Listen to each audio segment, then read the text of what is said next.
dessa semana, sexta-feira, dia 21 de janeiro de 2022, nessa TV, que é a TV que mais fala de Petrópolis. Gente, o surto da Covid-19 continua aumentando aqui em Petrópolis barbaramente. Nós estamos vivendo uma nova explosão do vírus, agora por essa cepa Ômicron, que é menos letal, mas que se desenvolve e se propaga mais contagiosamente com uma rapidez incrível, né? Os dados oficiais estão altamente desatualizados e os postos de testagem estão lotados, todos os postos que existem na cidade. Atualmente, nós temos 32 pessoas internadas na rede pública, então não é uma gripezinha, né? É bom a gente ter certeza disso. Em 1.000 testes aplicados no sábado passado, quer dizer, um dia, 400 testes deram positivo. 7 agências bancárias na cidade, 6 do Itaú e uma do Santander, ali na Paulo Barbosa, tiveram que fechar para higienização e desinfecção por funcionários que estavam contaminados. No Santander eram 4 funcionários contaminados, segundo o Sindicato dos Bancários de Petrópolis. Então, gente, não é brincadeira isso que está acontecendo na cidade. A gente não pode relaxar as medidas sanitárias, que são de segurança, o uso da máscara e o distanciamento social e pessoal, e, evidentemente, nem preciso falar, né? A vacina, que cada vez se faz mais necessária, e que agora, então, as crianças aqui de Petrópolis, de 5 a 11 anos, já estão autorizadas a se vacinar. A vacinação para essas crianças já vai começar, e é possível já fazer o agendamento pelo site da prefeitura, no link de cadastro para vacinação. É só entrar lá e cadastrar as crianças que vão se vacinar em todos os postos da cidade. As chuvas deram uma trégua aqui na cidade agora, né? Mas foram muito intensas e danosas. E talvez necessitem que o prefeito faça um decreto de situação de emergência, que ele já ameaçou fazer, caso seja necessário, e que permite à prefeitura ter acesso aos recursos federais de uma forma mais facilitada, comprar utensílios, gêneros e coisas necessárias sem licitação e ultrapassar as leis de responsabilidade fiscal.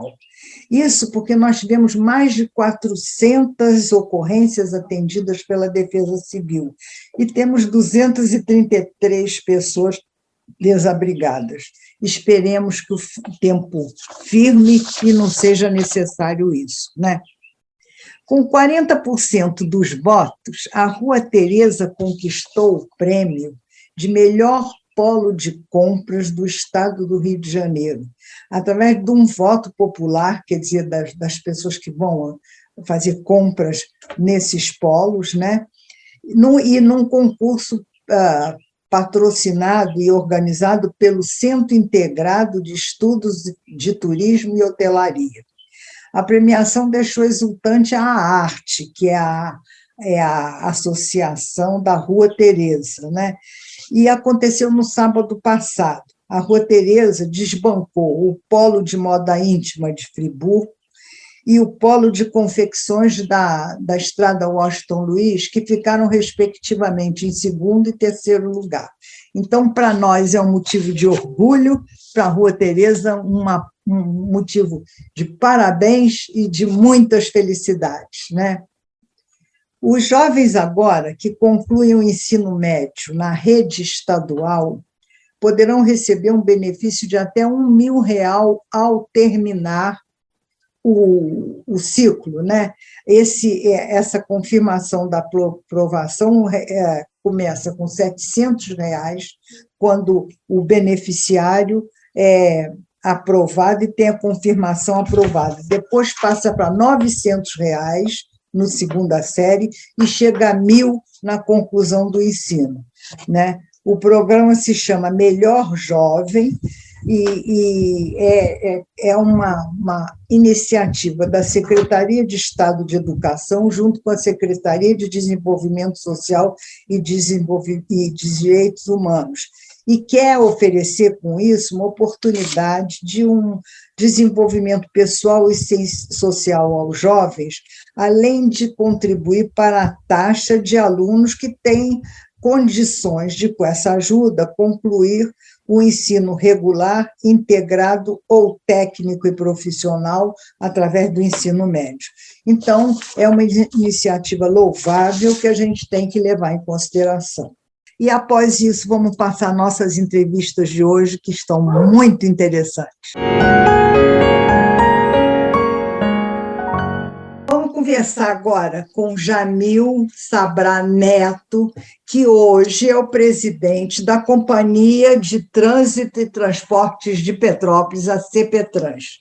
Jamil, muito obrigada pelo seu tempo, pela sua disponibilidade de conversar com a gente. Eu sei que você está atoladíssimo, mas eu estou muito preocupada e queria clarear para os nossos amigos telespectadores o que está acontecendo com essa questão da anulação da prorrogação do contrato da Sinalpark. Essa Sinalpark é uma pedra no sapato de muita gente aqui de Petrópolis, porque ela detém o estacionamento da cidade, né? Então, quer dizer, os olhares estão todos voltados para ela, alguns gostam e outros detestam, e aí fica essa coisa. A gente sabe que esse contrato foi, de certa forma, prorrogado de uma forma ilegal, né, vamos dizer assim, é isso que eu queria que você dissesse, e aí eu quero saber onde você entra como presidente da CPTrans, entendeu? Cumprindo uma determinação que eu sei que é do prefeito atual, né? E eu vou que você explique isso tudo para a gente rapidamente, tá? Muito obrigada pela sua atenção e a sua disponibilidade.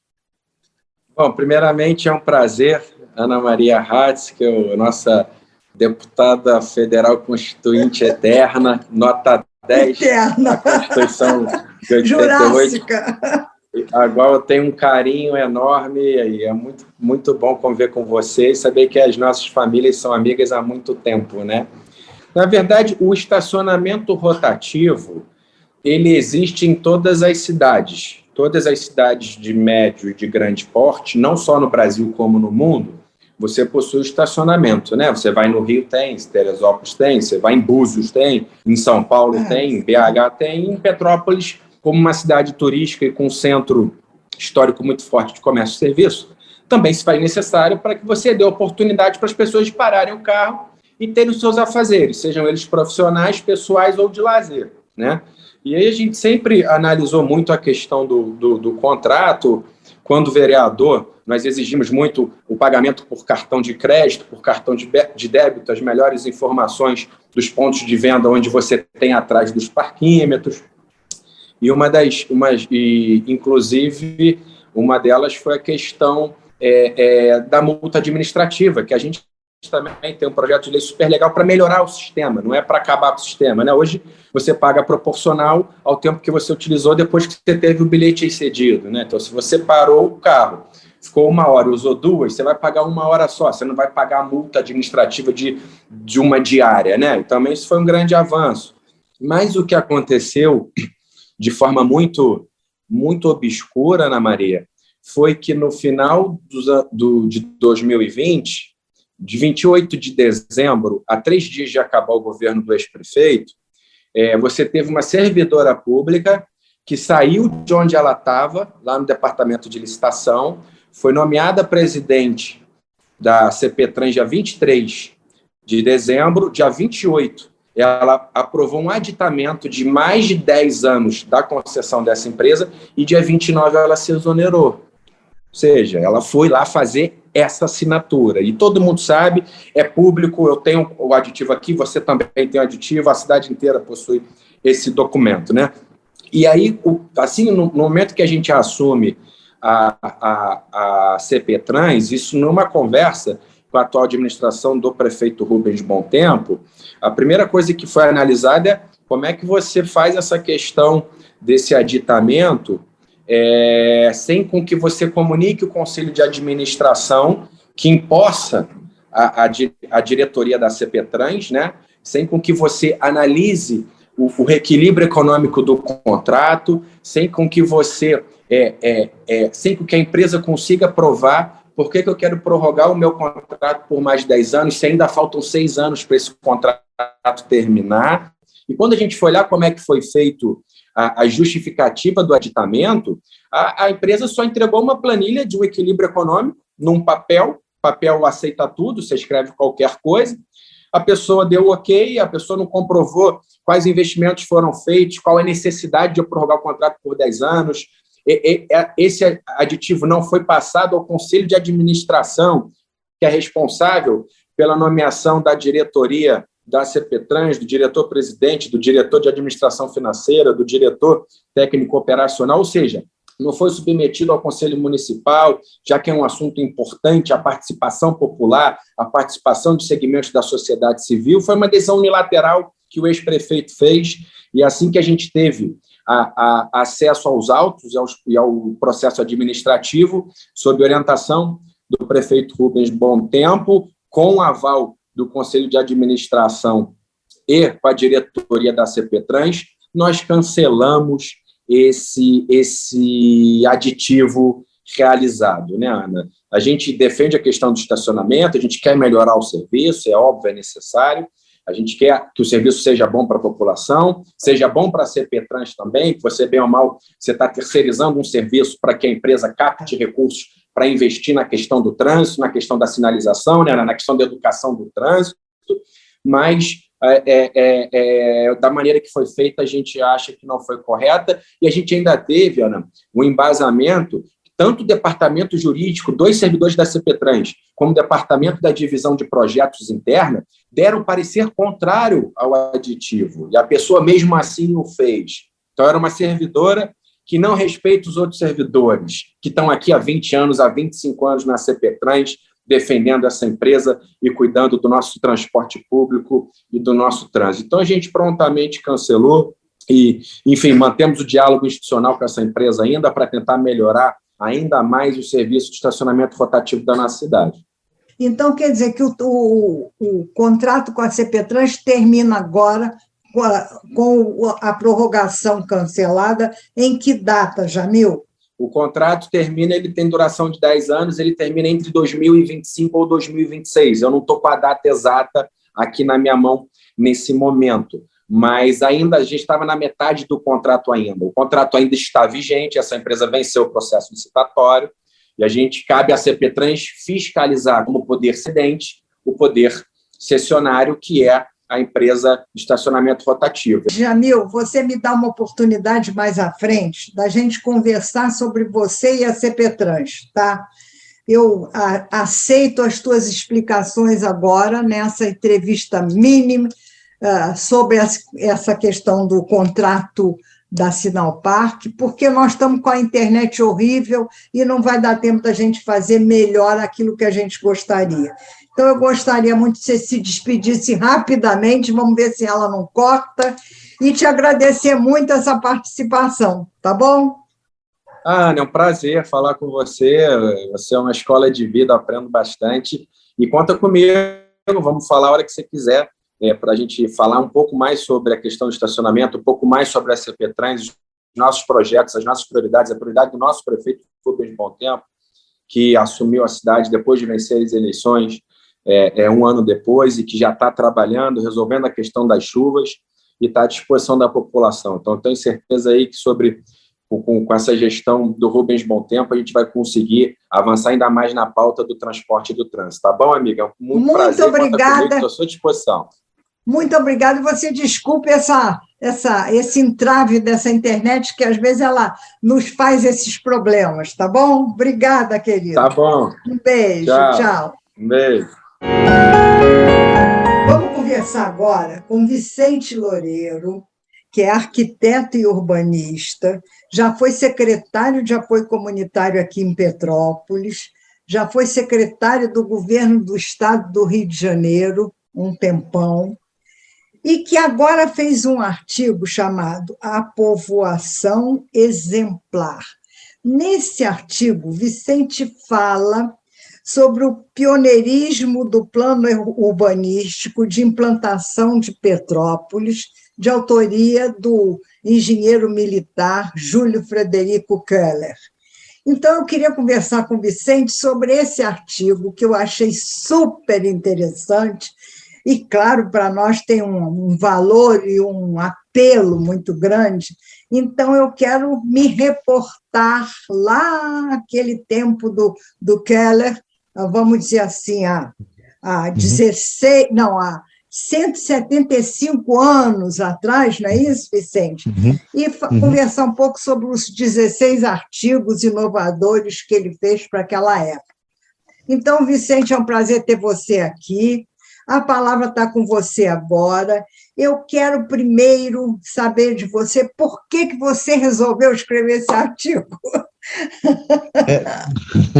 Não, eu fui a Petrópolis levar minha filha caçula para ver a apresentação das luzes de Petrópolis, né, no sábado, e no sábado anterior, e fui à casa da Princesa Isabel. Estava tendo uma exposição sobre a colonização petropolitana, né? Isso, como ela se deu. Papel machê, né? Uma coisa linda em papel machê. Exatamente, muito bem feita, muito bem construída.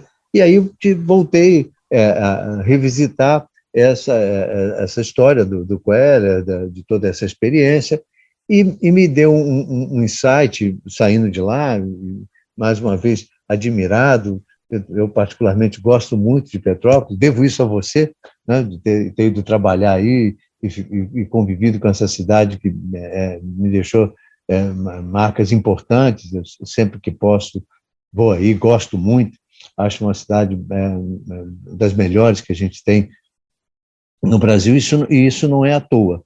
E tive um insight de percebi, na hora, falei, caramba, a data do que o Keller fez esse plano é mais ou menos a data em que a Europa estava vivendo o que um historiador de urbanismo italiano chamado Leonardo Benevolo chama de urbanística moderna. Exatamente nesse período, um engenheiro também de caminhos chamado Ildefonso Cerdá fazia o plano, logo um pouquinho depois, né, uns anos depois, fazia o plano de expansão de Barcelona, que é, para nós urbanistas, assim como da era moderna, a principal referência de êxito, de sucesso, né, de um esforço de planejar o desenvolvimento da cidade, e ele acontecer de maneira bem próxima e bastante exitosa. E eu falei, caramba, olha só, eu nunca tinha tentado para essa coincidência, né? Não é coincidência, esse fato dele ter acontecido exatamente nessa época em que a urbanística, tal como ciência, como ramo do conhecimento, começava a se firmar com a sua pegada moderna. E lá a motivação era outra.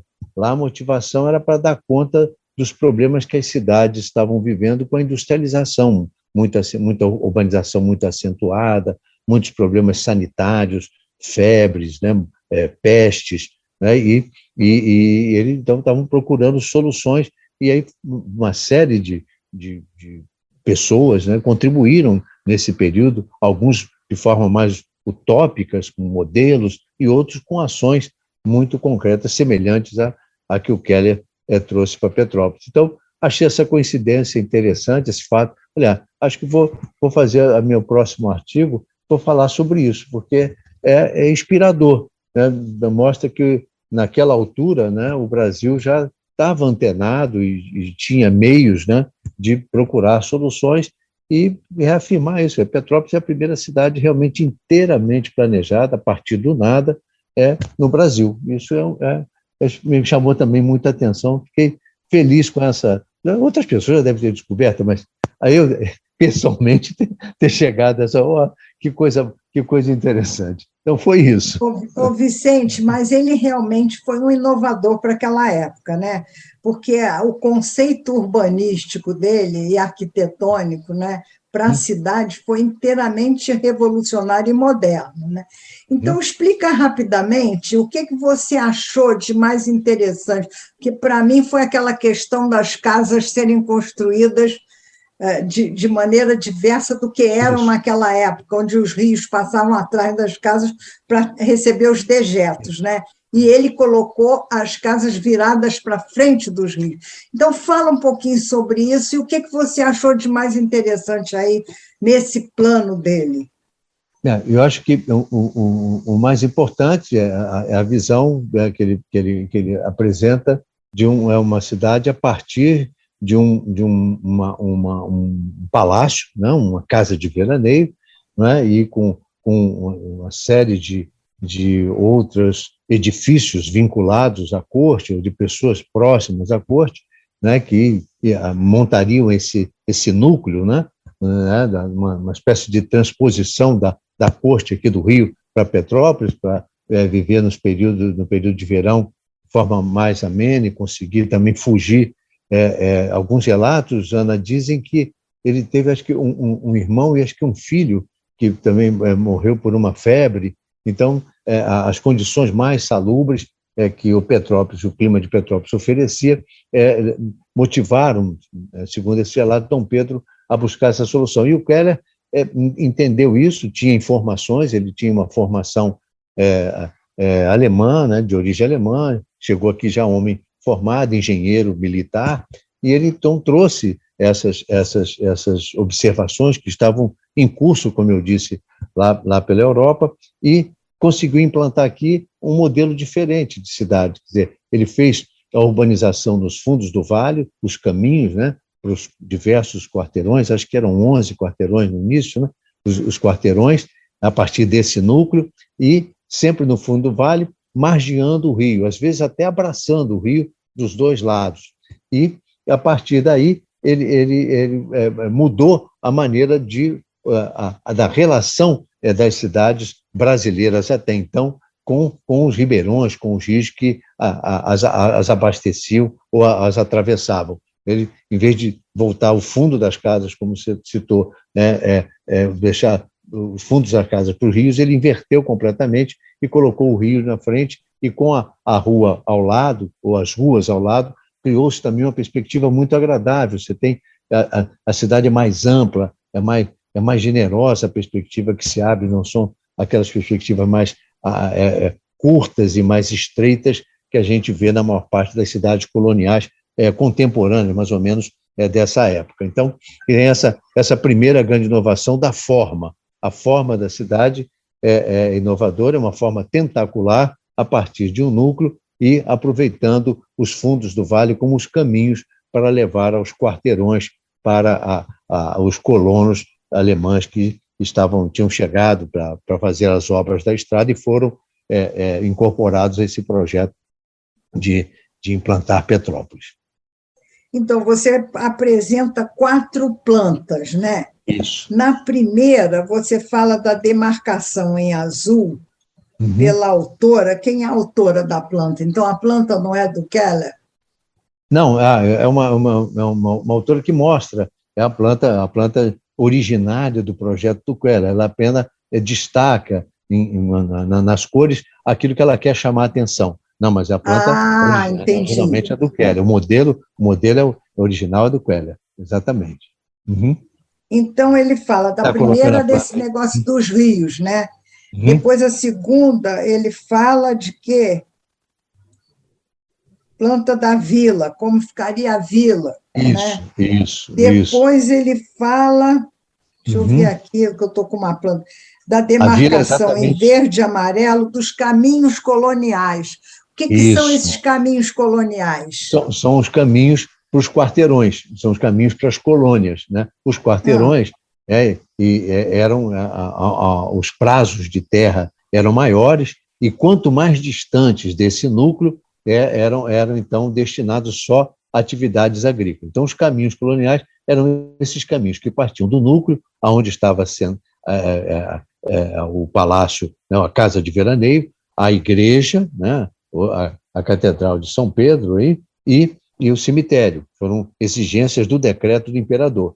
E aí ao redor disso, foram se estabelecendo também. Eu soube que houve uma pressão muito forte da corte no sentido de convencer as representações dos países que já tinham relações econômicas com o Brasil, de instalar lá também uma espécie de consulado, uma casa de veraneio das representações diplomáticas dos países que tinham já relações mais próximas com o Brasil. Então, essas atitudes e essas iniciativas, né, foram povoando esse núcleo, né, com essas edificações, algumas também de representação do próprio governo brasileiro, né, de algumas entidades, e também daqueles que, nesse projeto da Vila, Ana, o imperador designou os prazos de terra, né, os lotes, a amigos da corte, né, os barões, enfim,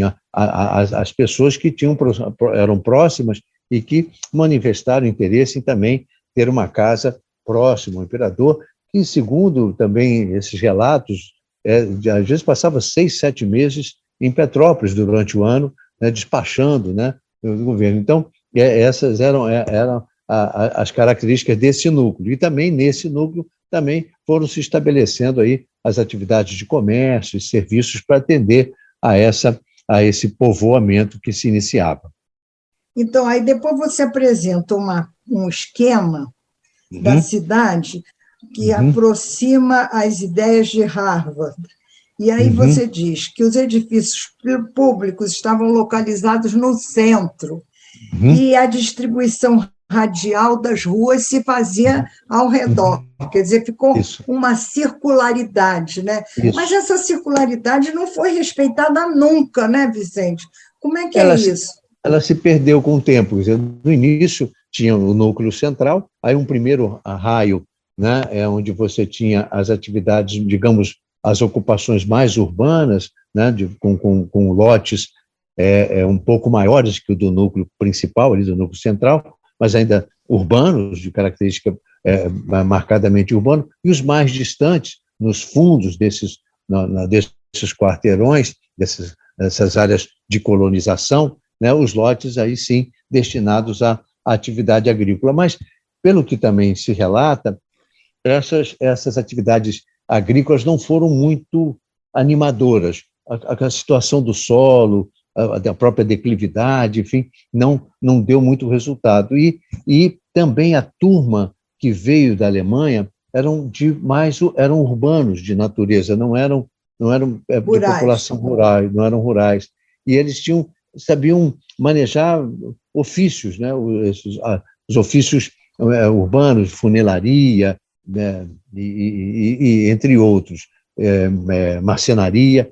Então, também começaram a apresentar e a montar pequenas oficinas e pequenas indústrias, manufaturas, e começaram, então, a transformar a vocação inicialmente desejada, imaginada, porque a aptidão agrícola não foi suficiente para sustentar esse projeto. E como ela mesmo assim, mesmo com essa alteração, ela, para os padrões da época, né, era uma cidade muito agradável e o poder estava presente nela, ela passou a ser um foco de atração, né, de outros migrantes, já não mais os alemães, mas migrantes brasileiros também atraídos por esse processo de, digamos, início de industrialização, né, que começou com esses artífices alemães, mas posteriormente, logo depois, já no final mesmo do século XIX, começaram a aparecer as fábricas de tecido, devido também à presença farta de água, para ajudar na geração de energia, e aí Petrópolis, então, passou a mudar um pouco, né, a intenção original, né, e passou a atrair mais gente, e a partir daí também teve dificuldades. Até essa fase, eu diria, a fase da industrialização maior, das fábricas de tecido, você tem ainda os exemplares aí das vilas operárias, até o assentamento desses migrantes que chegavam para esse boom que a cidade viveu, né, industrial, também tiveram uma condição de assentamento qualificada, quer dizer, programada, planejada direitinho, com a casinha mesmo simples, mas digna, com a questão do abastecimento d'água, também da coleta dos esgotos, enfim, minimamente e dignamente resolvido, mas a partir daí, depois, já numa fase mais moderna, mais contemporânea, isso foi se perdendo e a gente viveu, e aí não foi só Petrópolis, todo o Brasil, a gente viveu um processo de urbanização mais intenso ainda e mais precarizado. Quer dizer, em que esses mais pobres que chegavam em busca de oportunidades que as cidades ofereciam, né, não tinham esse critério. E nós vivi com você, assim, tenho muito boa lembrança disso, de viver o drama daquelas pessoas que chegaram em Petrópolis, não tiveram como se assentar e foram se assentando nos morros com material de circunstância, como puderam, né, iniciando um processo de favelização, porque não foram incluídos. O modelo não as incluía, o que não aconteceu anteriormente. O mal ou bem, havia uma tentativa de inclusão ao mundo. Então, eu acho que essas alterações, quer dizer, o plano resistiu ao que pôde, na medida em que foram mudando as perspectivas da economia, da forma do desenvolvimento da cidade, ele foi perdendo a capacidade de segurar, né? E as coisas foram se transformando, né? Mas ainda assim deixou marcas importantes. Eu acho que a gente tem que valorizar, né, o que ficou de bom, né? Porque é Desse plano, importante. né? Desse plano, né? Porque realmente a cidade, principalmente o centro histórico, é belíssimo, né, Vicente? E alguma coisa ficou daquela genialidade dele do planejamento, né? Agora, quando você fala em cidades, você fala em cidades inclusivas. O que você quer dizer com isso? Até fazendo um paralelo com Barcelona, que também cresceu depois de um planejamento, mas que não foi tão desvirtual ou vamos dizer assim, derradeiro, né? a parte de ocupação da cidade, talvez até pela topografia, né, Vicente? Porque Barcelona tem uma outra topografia que não tem Petrópolis, foi isso, talvez? Também ajudou, certamente, mas eu acho que, mais de tudo, Ana, é o modelo de desenvolvimento. Com todas as crises na Espanha, na própria Áustria, que atravessou a guerra, por exemplo, a Áustria, Viena, é um exemplo hoje no mundo inteiro de habitação, de interesse social.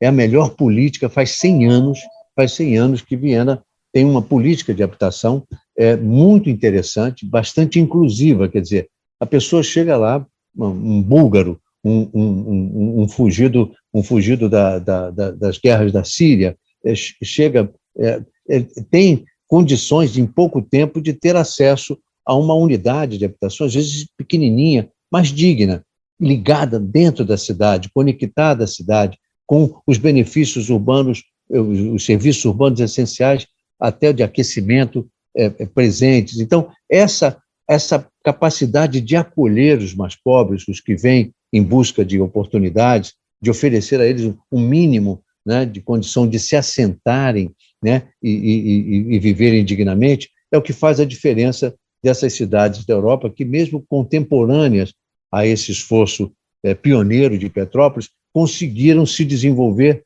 de modo mais inclusivo, sem deixar tantas mazelas ou tantas sequelas urbanísticas, ambientais e principalmente sociais. Isso é o problema do Brasil, eu acho. A gente tem um modelo, né, e, às vezes, em alguns períodos, e justiça seja feita, alguns governos conseguem ser mais sensíveis e olhar para isso com mais atenção e fazer esforços no sentido de acolher melhor essa gente toda. Mas a maior parte do que a gente tem assistido é um pouco um laissez-faire, finge que não se vê, né, e as coisas vão acontecendo e a qualidade de vida dessas pessoas fica realmente prejudicada para eles, prejudicando também o ambiente como um todo. Quer dizer, é um perde-perde. Todos perdemos, né, com esse modelo. Eu acho que tem muito mais a ver com o modelo concentrador de oportunidades e que não entende, não percebeu ainda que a melhor forma da gente fazer com que todos estejam bem é que ter um mínimo seja assegurado a todas as pessoas, a todas as famílias, né? Que é o que ensina a experiência,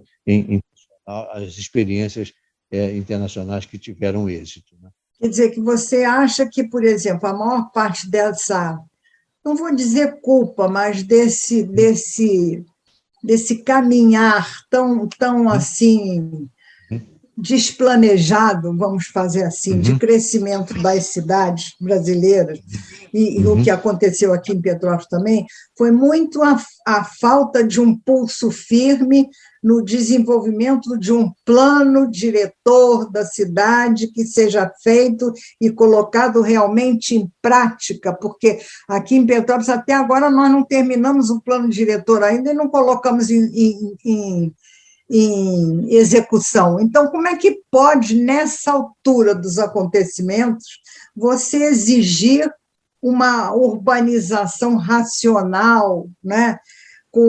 Vamos dizer assim, sem tanto adensamento do trânsito, com uma mobilidade maior para as pessoas e para os veículos, sei lá, uma cidade inteligente, né? Vou tentar, vou fazer um paralelo com a saúde, que eu acho que pode ficar mais claro. Há uns 30, 40 anos atrás, nós tínhamos uma reprodução humana no Brasil de muito risco. Havia sífilis e as outras doenças sexualmente transmissíveis que punham em risco a reprodução humana. Muitas crianças nasciam com sequelas para o resto da vida, comprometidas suas potencialidades por conta dos descuidos com a reprodução humana. Já sabíamos e já tínhamos diretrizes, orientações, né, para dizer, se fizer assim, vai dar certo, não tem problema, mas não se fazia na prática. Sabia-se que aquilo não era bom, sabia que aquilo comprometia gerações inteiras no sentido da plenitude do exercício das suas faculdades físicas, mentais, né, porque eram sequeladas por essas doenças, mas não se conseguia, até que o Brasil resolveu enfrentar isso de frente e virou referência para o mundo. Então, nós passamos a ter, ainda tem problemas, né, aqui e acolá, mas nós passamos a ter uma reprodução humana segura, Ana. Então, a gente evitou aquele tipo de situações, né, com sequelas, como eu estava falando, graves, que mutilavam as pessoas para o resto da vida, graças a uma política de ação concreta, não só de diretrizes, de normas, mas de ação concreta no sentido de proteger e oferecer às famílias, né, principalmente as pessoas dessa área de risco dessas doenças, né, não tivessem mais esse tipo de reprodução. Foi orientação a prostitutas, orientação às famílias mais pobres e uma série de medidas, na prática, resolveram isso. Aí eu vou fazer o paralelo da reprodução urbana. A reprodução urbana continua sendo sifilítica, quer dizer, no sentido desculpa a grosseria do termo, mas, entendeu? Ela não se dá com os cuidados, as diretrizes, por isso que o plano diretor ajuda, mas ele sozinho não resolve se a gente não tiver os recursos que garantam isso. Quer dizer, não pode crescer para cá, tem que crescer para acolá. Não pode crescer na horizontal, vamos crescer na vertical, 3, 4 pavimentos sem elevador, porque é o custo que dá para manter. Bacana, todo mundo sabe disso. Mas de onde vem o dinheiro?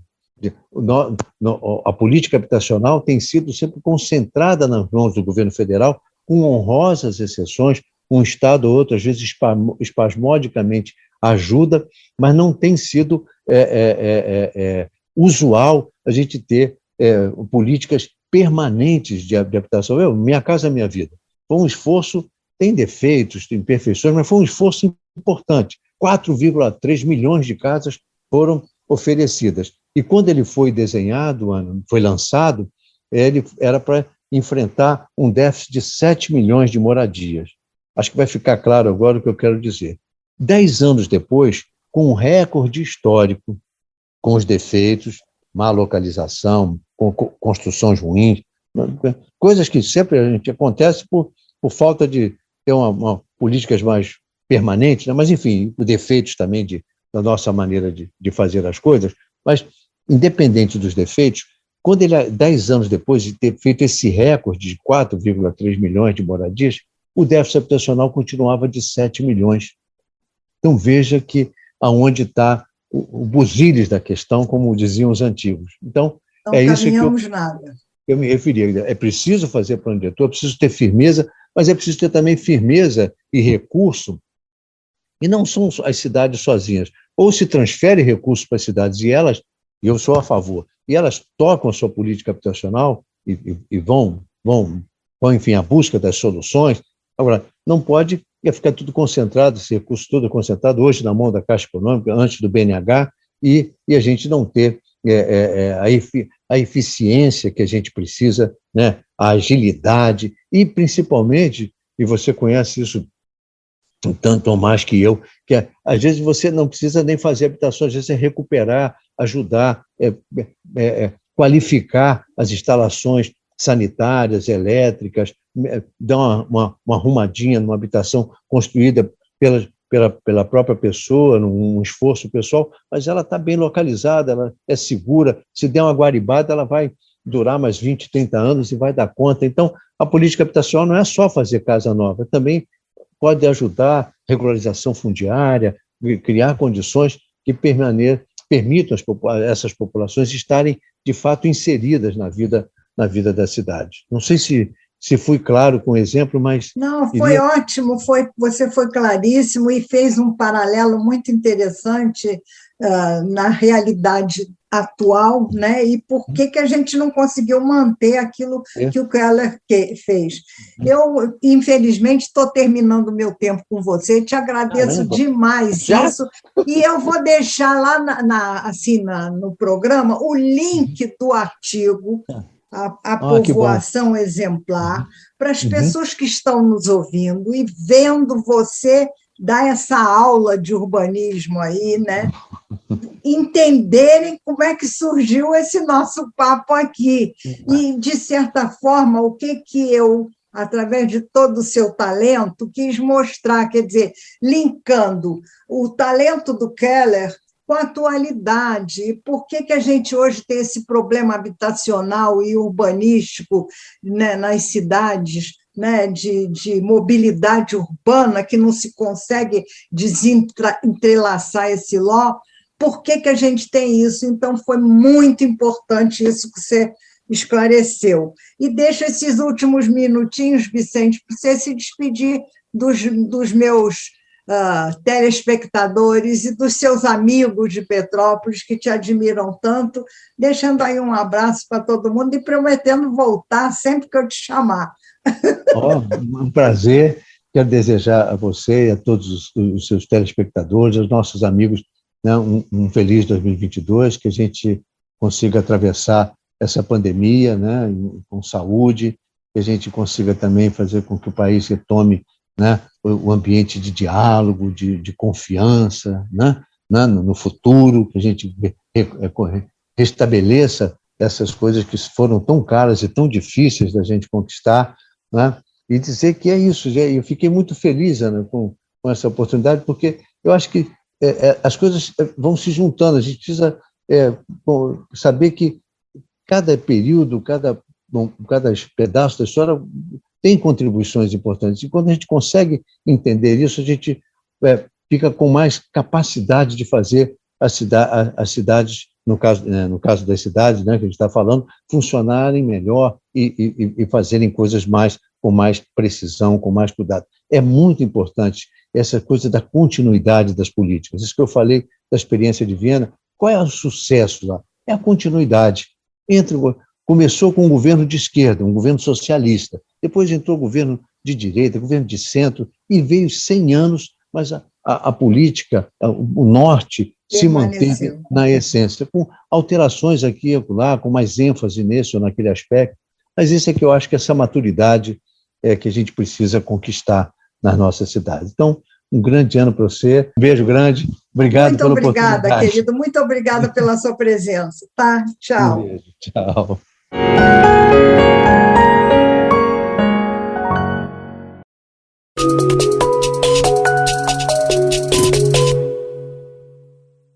Meu nome é Pedro Schwert Júnior, sou doador de sangue e gostaria de convidá-lo a vir ao Hemocentro doar sangue também, pela benfeitoria que você pode fazer a vários pacientes que venham a receber esse sangue. É importante que as pessoas venham bem alimentadas, sem gordura e derivados do leite, que a pessoa traga um documento oficial com foto, em boas condições, que a pessoa evite realização de atividades físicas ou ingestão de bebida alcoólica pelo menos 12 horas antes da doação.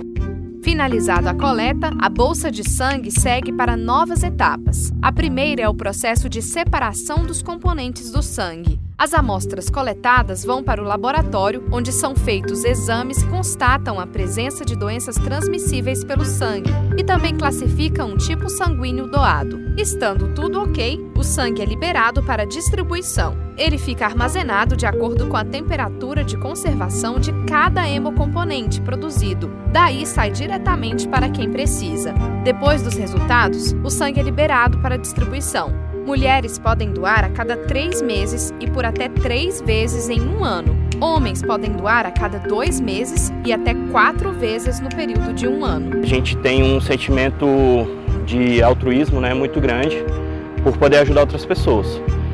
A gente acaba se sentindo melhor sabendo que isso ali vai fazer bem para mais de uma pessoa, né? Porque uma doação pode ajudar mais de uma pessoa.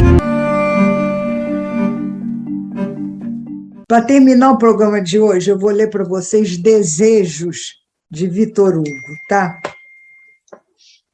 Desejo primeiro que você ame, e que amando também seja amado, e que se não for, seja breve em esquecer, e que esquecendo não guarde mágoa. Desejo, pois, que não seja assim, mas se for, saiba ser sem desesperar.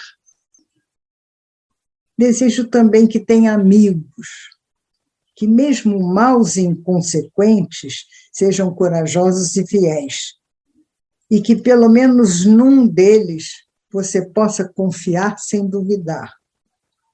E porque a vida é assim, desejo ainda que você tenha inimigos. Nem muitos, nem poucos, mas na medida exata para que algumas vezes você se interpele a respeito de suas próprias certezas. E que entre eles haja pelo menos um que seja justo, para que você não se sinta demasiadamente seguro. Desejo, pois, que você seja útil, mas não insubstituível, e que nos momentos maus, quando não restar mais nada, essa utilidade seja suficiente para manter você em pé. Desejo ainda que você seja tolerante. Não como os que erram pouco, porque isso é fácil, mas com os que erram muito e irremediavelmente. E que, fazendo bom uso dessa tolerância, você sirva de exemplo para outros. Desejo que você, sendo jovem, não amadureça depressa demais. E, sendo maduro, não insista em rejuvenescer. E, em sendo velho, não se dedique ao desespero, porque cada idade tem o seu prazer e a sua dor. E é preciso deixar que eles escorram por entre nós. Desejo, por sinal, que você seja triste. Não o ano todo, mas apenas um dia. Mas que nesse dia descubra que o riso diário é bom, o riso habitual é insosso, sem tempero, e o riso constante é insano. Desejo que você descubra, com o máximo de urgência e e a respeito de tudo, que existem oprimidos, injustiçados e infelizes, e que estão à sua volta. Desejo ainda que você afague um gato, alimente um cuco e ouça o João de Barro, porque assim você se sentirá bem por nada. Desejo também que você plante uma semente, por mais minúscula que seja, e acompanhe o seu crescimento, para que você saiba de quantas e muitas vidas é feita uma árvore. Desejo outro sim, que você tenha dinheiro, porque é preciso ser prático, e que pelo menos uma vez ao ano Coloque um pouco dele na sua frente e diga: isto é meu. Só para que fique bem claro quem é o dono de quem. Desejo também que nenhum dos seus entes queridos morra. Por ele e por você. Mas se morrer, você possa chorar sem se lamentar e sofrer sem se culpar. Desejo, por fim, que você, sendo homem, tenha uma boa mulher. E, sendo mulher, tenha um bom homem. E que se amem hoje, amanhã e nos dias seguintes. E quando estiverem exaustos e sorridentes, que ainda haja amor para recomeçar. E se tudo isso realmente acontecer, não tenho mais nada para te desejar. Até o próximo programa.